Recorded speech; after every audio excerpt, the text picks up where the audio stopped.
ధనవంతుల సూత్రం 72 నిబంధన.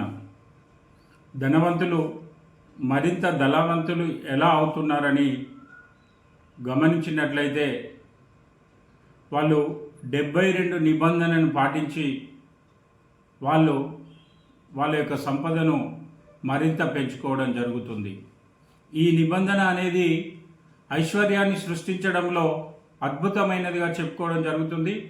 పెద్ద పెద్ద బ్రోకర్లు కానీ తమ ఖాతాదారులకు ఈ సూత్రాన్ని నేర్పించడం జరుగుతుంది.